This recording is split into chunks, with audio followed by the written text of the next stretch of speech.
A flip video about the law of conservation of mass and how it relates to your lab.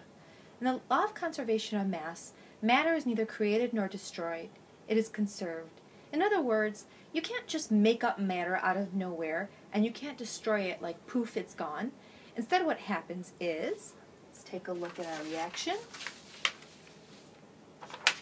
You've got some things here on the left-hand side of the arrow, and you have some things on the right-hand side of the arrow. The things on the left-hand side of the arrow I like to call as my reactants. They react together. I add them together, and a reaction occurs to make something new. My products are the new materials made. So if you notice, all that happened was I rearranged some things, right? So if we look at the blue atom combined with the red molecule breaks apart, and the blue bonds with one of the atoms, and one of the other atoms is kind of pushed off to the side. So what's happened here is I haven't gained anything and I haven't lost anything. I still have one blue on each side, and I have two reds. They've just transformed what they look like. That's what the law of conservation of matter says, or law of conservation of mass. It's the same thing. I could say law of conservation of mass or matter, because mass is matter. All right, in our lab, we're going to be looking at a solid and a liquid. And what we're going to be doing is we're going to be adding a liquid to our solid. And when we do that, so we've got our reactants being our solid and our liquid. And when we do that, our product is going to change. And one of our products is going to be a gas. Okay, so if you can think about this, matter changed completely. What was once solid and liquid, matter still conserved, it's just now in a different form, a different state of matter. So it's okay if your matter's state changes. So in other words, if all of this was put on the scale, so if I take the amount of solid I start with, and I put it on a scale. So here's my scale, my balance. And I weigh out my solid. And I add my liquid. And together, the amount of solid and liquid I start with, let's say, is 75.00 grams.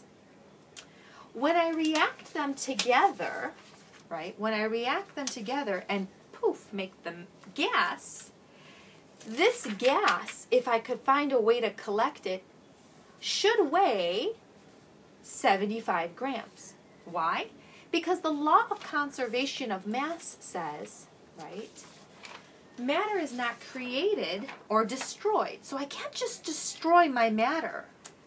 I can't just destroy some of this solid and liquid. Instead, all the atoms turned into gaseous atoms. So that way, I know that my gas should weigh 75 grams. Well, what if my gas doesn't? Well, that's for you to think about. What could have happened? In our lab, we are going to be looking at sodium bicarbonate and acetic acid.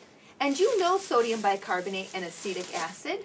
Acetic acid is the chemical name for vinegar, and sodium bicarbonate is the chemical name for baking soda.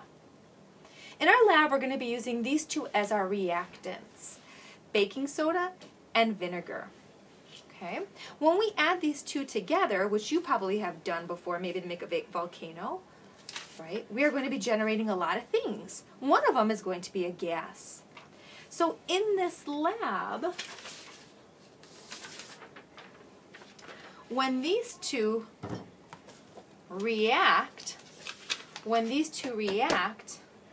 my product is going to be this: sodium acetate, carbon dioxide, and water. Which of these three is the gas? Hopefully you said carbon dioxide. I'm going to have all of this come out at the end. Now, remember, according to the law of conservation of mass, what must be true about your reactants and your products? Hopefully you remember that everything should be conserved.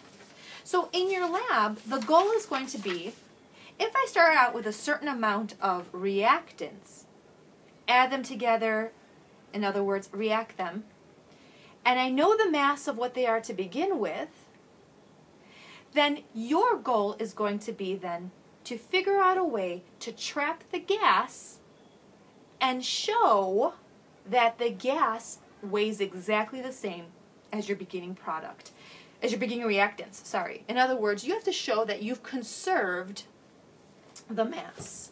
So let's take a look again at what the goal is of this lab. The goal of the lab is for you to experimentally demonstrate that mass is conserved in a chemical reaction between acetic acid and sodium bicarbonate. Okay? You will be given, right, those reactants, and you then know that carbon dioxide is the gas that gets formed. So since you know that carbon dioxide is a gas at room temperature, you will need to devise a procedure to capture the carbon dioxide gas in order to weigh it out and see if it matches your initial amounts. So what you need to do right now in your notebook is take a few minutes and think about a good procedure. Write down some ideas. Write down what maybe would be helpful for you to do. Another thing I want to tell you as well as you're thinking about writing this down is, in this lab you are also going to get a Ziploc plastic bag. So think about this, right? You don't want any gas to escape. So think about a way that you can devise, right, to get everything to react properly.